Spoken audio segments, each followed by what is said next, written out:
Je m'appelle Mort. Mon mari James est une personne très tyrannique. Il ne ménage aucun effort ni dépense pour lui-même et ses parents, mais ne dépensera pas un sou pour moi, notre fille ou mes parents. Mon mari, qui est comme ça, regarde une brochure pour un voyage à l'étranger. Il regarde cette brochure depuis quelques jours. Partir en voyage à l'étranger? Je le savais. Ça ne pourrait pas être des vacances en famille. Oui, c'est ça. Notre fille va bientôt se marier, donc un voyage juste pour nous deux pourrait être agréable. Toi? Tu crois que je vais avec toi? Hors de question. Je le savais, mais j'ai quand même demandé. Pendant plus de 20 ans de mariage, il ne m'a jamais emmené en voyage. Même pas pour une journée. Quand j'emmenais notre enfant dehors. Je devais le faire en secret avec mon propre argent, pour qu'il ne le découvre pas. Avec qui pars-tu? Ta maîtresse? Toi? Ridicule. Tu crois que je suis ce genre d'homme? Je ne trompe pas. C'est plus que tu ne peux pas. De telles pensées me viennent à l'esprit. Je pars avec mes parents. Je pensais que ce serait quelque chose comme ça. Je l'ai juste demandé exprès. Mes parents veulent partir en voyage à l'étranger. La piété filiale est importante. Il parle de la piété filiale, mais il n'a jamais montré aucun respect envers mes parents. Reste juste à la maison et garde la maison en ordre. Après tout, je suis celui qui travaille, pendant que tu n'as qu'un emploi à temps partiel. Tu ne peux pas te permettre le luxe d'un voyage à l'étranger. Est-ce vrai? Je m'en fiche maintenant. Il est juste ce genre de personne. J'ai simplement choisi le mauvais partenaire. Quand pars-tu? Demain. Quand seras-tu de retour? C'est un voyage de 5 jours. Donc, tu seras de retour à temps pour le mariage. C'est bien. Le mariage de Charlotte est dans une semaine. Je l'ai déjà mentionné. Et pourtant, mon mari parle de partir en voyage à l'étranger. Même maintenant, quand je mentionne le mariage, il ne répond pas. Est-ce qu'il se soucie même de sa fille? J'ai abandonné à tel point que je ne peux même plus soupirer. Oh, as-tu retiré de l'argent de mon compte? Je viens juste de la banque. Il manquait 40 000 $ sur mon compte. C'est sûrement l'œuvre de mon mari. Je l'ai immédiatement soupçonné, mais je ne pouvais l'accuser sans preuve. Je ne voulais pas commencer une dispute si près du mariage. Il m'a regardé, mais n'a pas répondu. Et, de l'argent est manquant sur mon compte. Tu sais quelque chose à ce sujet? Je ne sais pas. Il ment, comme toujours. Il m'a menti tout au long de notre mariage. Il pense que je ne sais pas, mais si, je sais. Sachant tout. Je suis resté silencieux. Silencieux. Tu ne sais vraiment pas? Puis James s'éclata de colère. J'ai dit que je ne sais pas. Tes économies n'ont rien à voir avec moi. Tu suggères que je l'ai volé? Quelle sorte de femme es-tu? Ce n'est pas ça, mais 40 000 $ manquent. Et ça ne peut pas disparaître comme ça, à moins que quelqu'un ne le retire, n'est-ce pas? Comment devrais-je savoir? Tu as dû l'utiliser. Je ne ferai pas ça. C'est de l'argent important. James se leva, l'air mécontent, et entra dans la chambre. Une fois dans la chambre, je pouvais l'entendre fredonner et faire du bruit. Oh, il se prépare pour le voyage.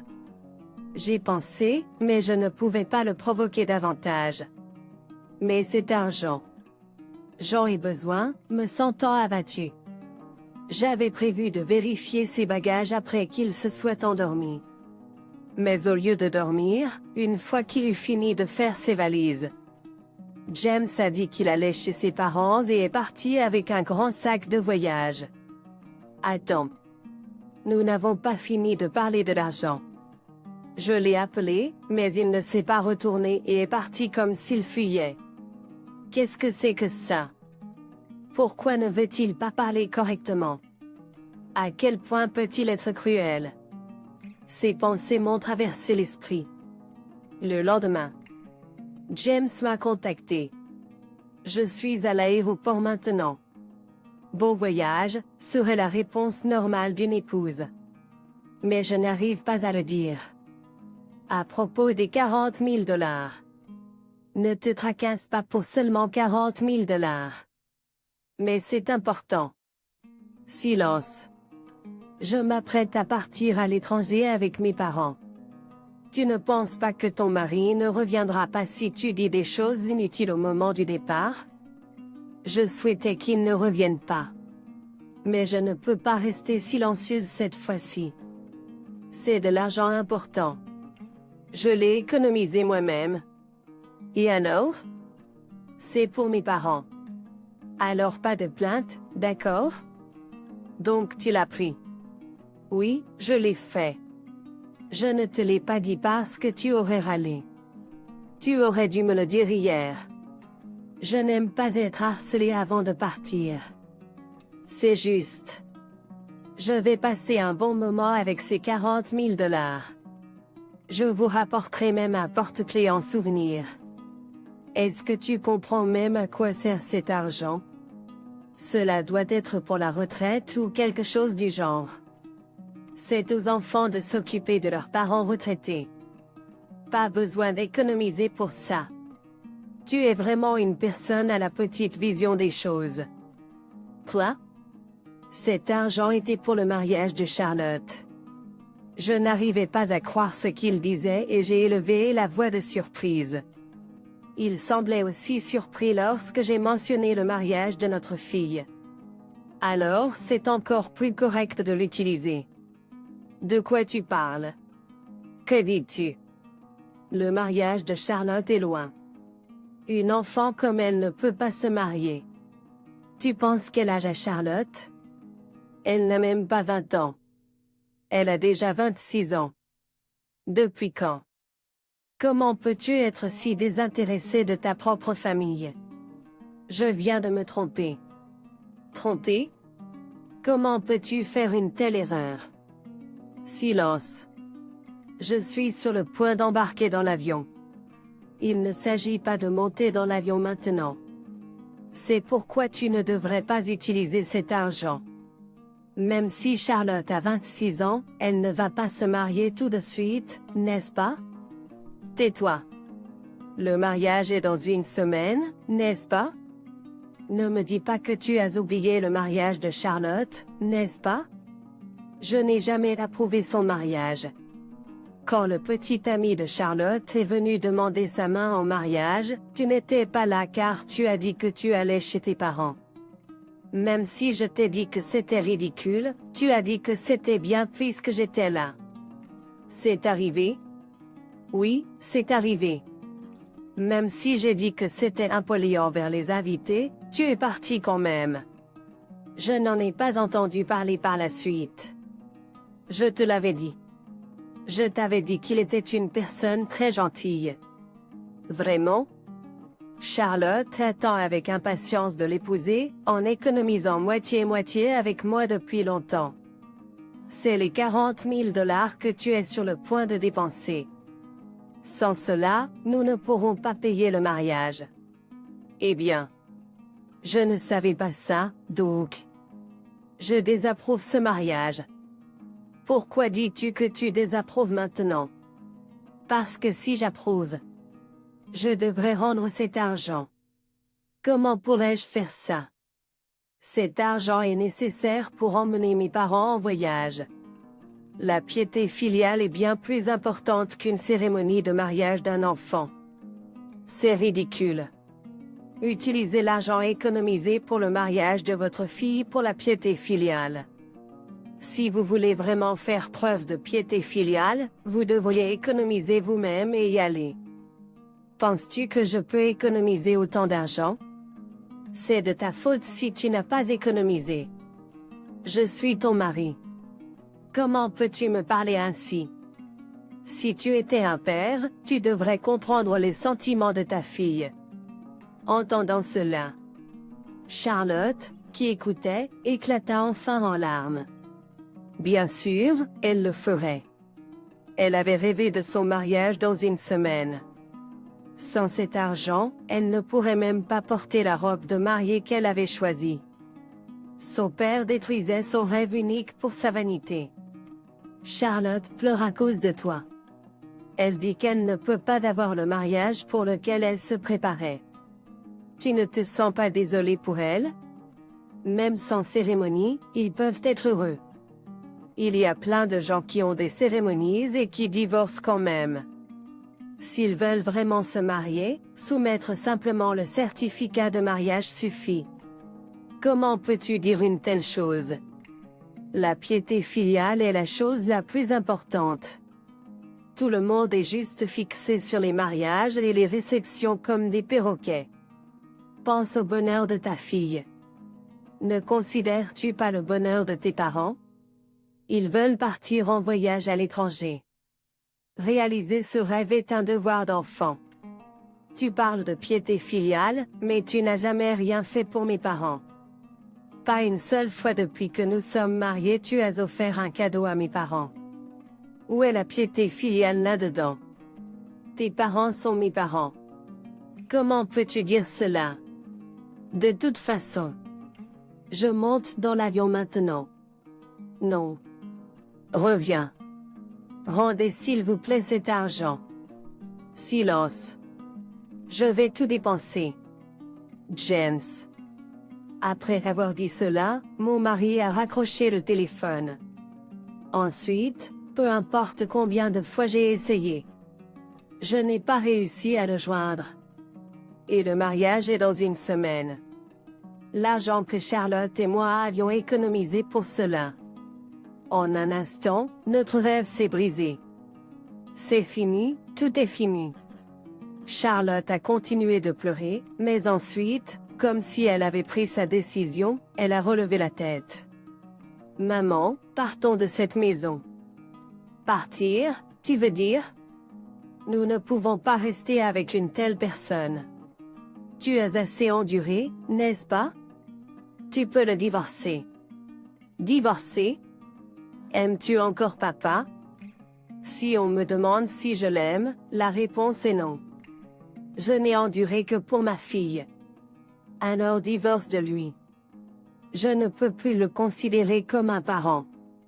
Il ne se soucie jamais de tes parents, seulement des siens. Rester avec lui ne nous apportera que de la misère.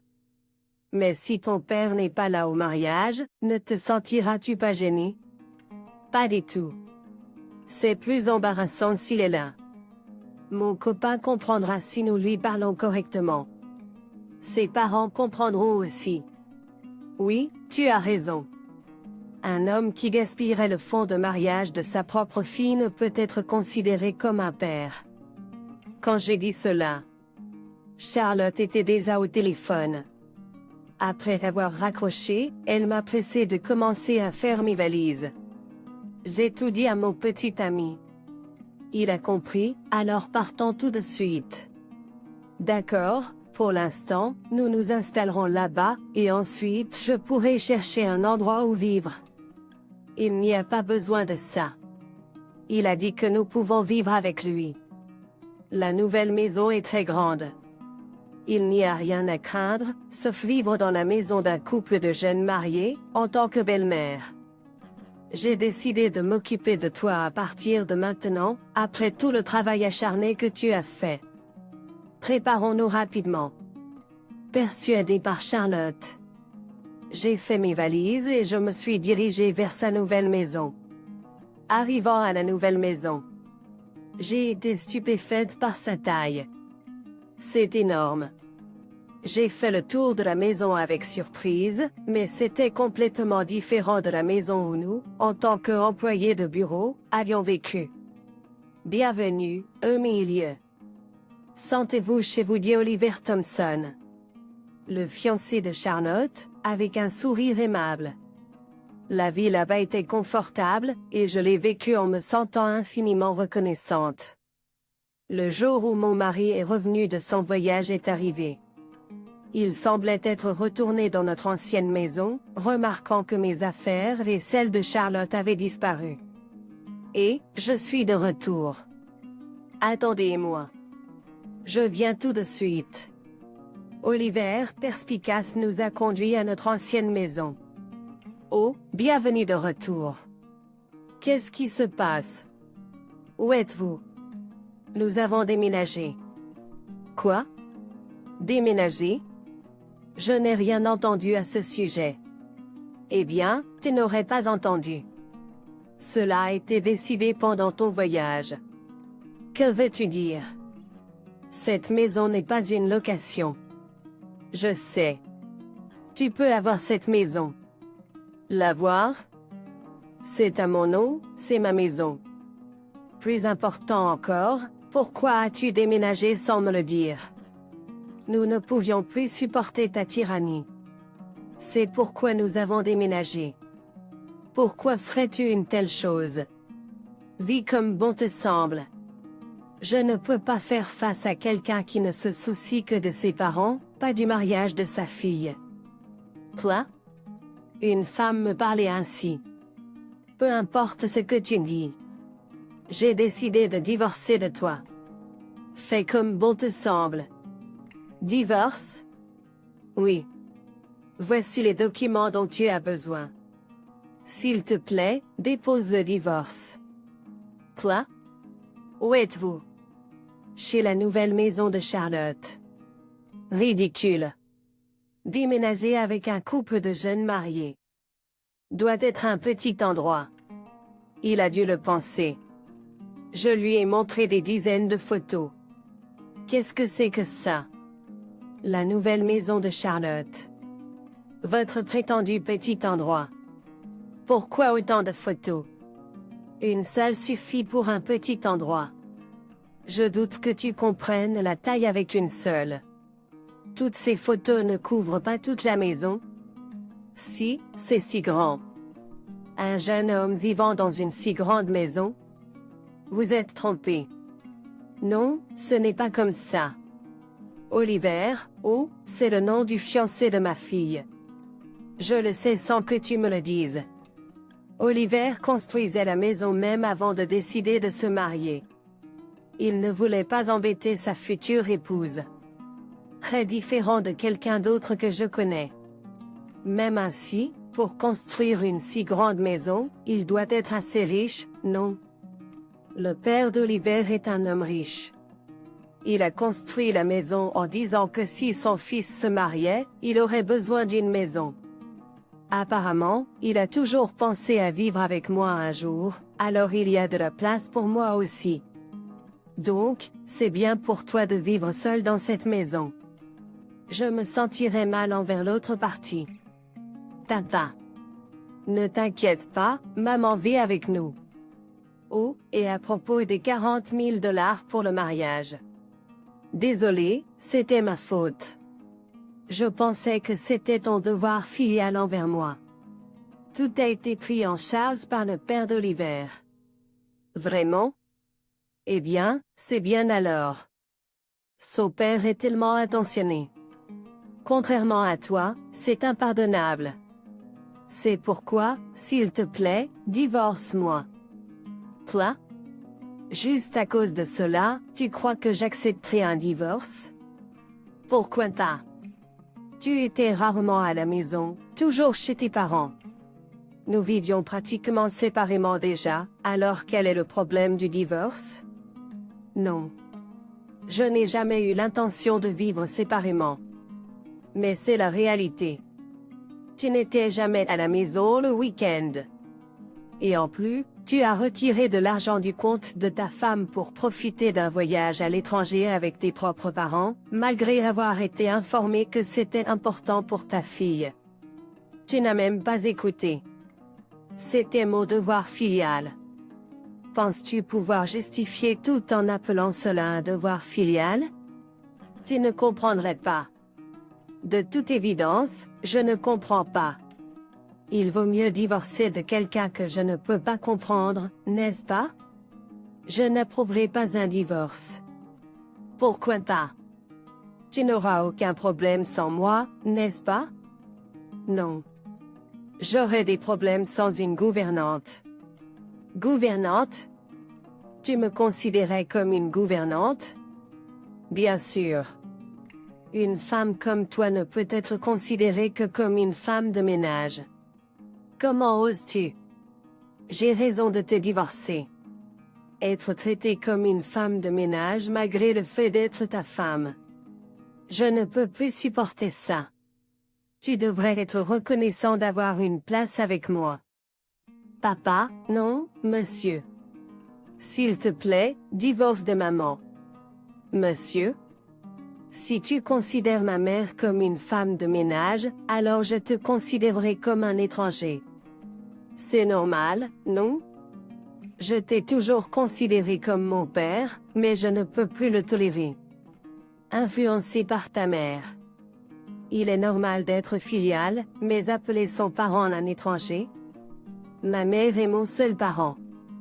Je remplirai mes devoirs filiaux envers elle, alors n'hésite pas à divorcer. Le divorce est une affaire entre parents.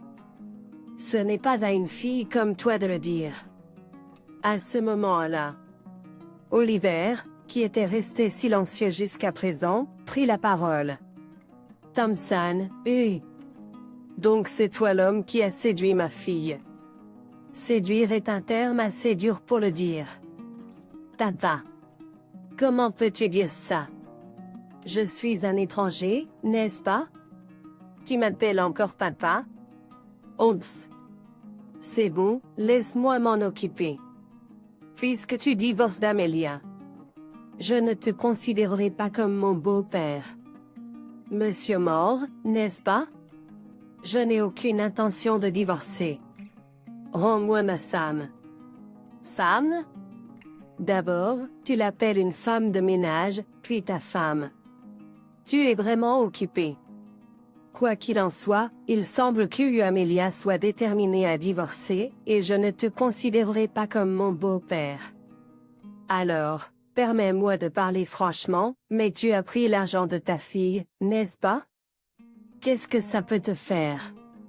Ce n'est pas tes affaires, n'est-ce pas? Ou est-ce que tu te plains que les fonds du mariage ont été détournés de toi? Ce n'est pas ce que je dis. Puisque tu as utilisé l'argent de ta fille sans permission. Je voulais juste te faire savoir qu'il est possible de signaler cela à la police. Qu'est-ce qui ne va pas avec un parent utilisant l'argent de son enfant? J'ai beaucoup dépensé pour l'élever. Seulement 40 000 $, ce n'est rien. Ça ne fonctionne pas comme ça. Même si vous êtes de la famille, cet argent a été économisé par votre fille et votre femme. C'est notre façon de faire. Ta façon, pas celle de ta famille. Et alors? C'est l'argent de ma fille. Je peux en faire ce que je veux. En outre, nous ne sommes même pas encore divorcés. Et je n'ai pas approuvé votre mariage. Sans mon consentement, tu penses pouvoir te marier comme ça? Peu importe. Nous pouvons nous marier sans ton consentement. Penses-tu pouvoir être heureux sans l'approbation d'un parent? Tu as dit que les gens peuvent être heureux sans une cérémonie de mariage, n'est-ce pas? C'est la même chose. Beaucoup de gens sont heureux sans le consentement parental. En plus, nous avons Amelia. Elle non seulement est d'accord mais bénit notre mariage. Le consentement de cette femme ne suffit pas. Pourquoi pas? Elle semble beaucoup plus maternelle et humaine que quelqu'un d'aussi égoïste que toi. Qu'as-tu dit? Si tu continues à être bruyant, devrais-je appeler la police? L'argent de ma fille est mon argent. Tant que nous ne sommes pas divorcés. Je suis ton beau-père. Tu devrais te soumettre à moi. Tu sembles ne pas comprendre. Même si c'est l'argent de ta fille, l'utiliser sans permission est de l'abus de biens sociaux. Cela fait de toi un criminel. Toi? Comment réagirait ta société s'il découvrait? Tu pourrais même te faire renvoyer. Tu me menaces? Non, ce n'est pas une menace. Je dis juste que si tu n'acceptes pas le divorce, je devrais le signaler à la police. L'abus de biens sociaux peut mener à 5 ans de prison ou plus. Veux-tu aller en prison? Non, Rara. C'est juste une blague. Vraiment? C'est bon à savoir. Les fonds pour le mariage ont en fait été offerts par Amélie et Charlotte car elles ont insisté, donc nous avons décidé de les partager. Honnêtement, le fonds de mariage n'est pas si important pour moi. Oui, à partir de maintenant. Amélie vivra avec nous. J'ai entendu parler de ses difficultés par Charlotte. Nous avons préparé une chambre spacieuse pour elle. La piété filiale est importante. Donc, tu n'as pas à t'inquiéter de quoi que ce soit. Si c'est si important, laisse-moi et mes parents y vivre aussi. Quoi? C'est plutôt une blague. Tu es sur le point de devenir un étranger pour nous. Je ne divorcerai pas. Qui ferait une telle chose avec une mauvaise perception publique? Perception publique? Oui. Le divorce n'est pas socialement acceptable. Si tu comprends cela, vivre avec moi et mes parents serait plus acceptable. Je me fiche de la perception publique. Rester marié juste pour cela ne mènerait qu'au malheur. Il vaut mieux que le coupable soit puni. Donc, je suppose que je vais devoir te dénoncer à la police. Toi? Aller en prison et te calmer, tu ne crois pas? Si tu fais cela, Charlotte sera triste. Ne sera-t-elle? Quelle fille serait heureuse si son père devenait un criminel? Elle semble heureuse ici. Elle dit que c'est naturel que tu ailles en prison pour avoir volé 40 000 $. C'est absurde. Que dit ma femme? Elle ne serait pas heureuse si j'allais en prison. Je ne viendrai pas te rendre visite, mais fais bon ménage avec tout le monde en prison. Quelle femme tu es? Alors, je vais contacter la police. Attends. Accepteras-tu le divorce? D'accord, mais... Y a-t-il autre chose? Je veux me racheter. Toi? Je serais embêté sans une femme. Laisse-moi me racheter. Mauvais timing pour ça. Amélie a probablement déjà pris sa décision concernant le divorce. Ce qui signifie qu'elle n'a pas l'intention de se réconcilier. Abandonne et demande le divorce. Si tu ne le fais pas. Le lendemain, mon ex-mari m'a contacté. J'ai soumis les papiers du divorce. Vraiment? Veux-tu que je liste toutes les plaintes? Oublie ça.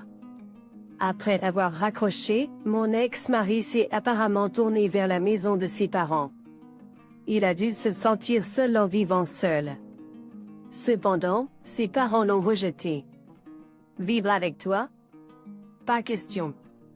Je ne peux pas imaginer vivre avec un fils qui ne fait rien, surtout à mon âge. Je peux tolérer tes visites, mais vivre ensemble est hors de question. C'est ce qu'ils ont dit. Un parent et un enfant si semblables.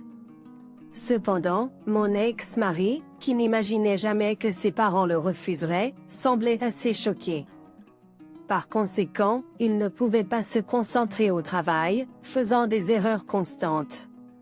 Finalement, il a été rétrogradé à un poste moins important, endurant le mépris de ses collègues tout en s'accrochant à son travail. Il a fini par vivre seul. Étant quelqu'un qui n'a jamais fait grand-chose, sa maison est devenue un vrai désordre, et il a même commencé à recevoir des plaintes des voisins. Malgré sa situation, il m'a demandé de l'aide, mais je me suis contenté de rire et de le bloquer. Le jour du mariage est arrivé, et Charlotte a eu une grande cérémonie. Bien que ce fût un mariage sans son père, les parents du marié ont été compréhensifs, et tout s'est bien passé. Ils sont même partis en lune de miel à l'étranger, ramenant des souvenirs uniques. De nos jours, je vis en paix.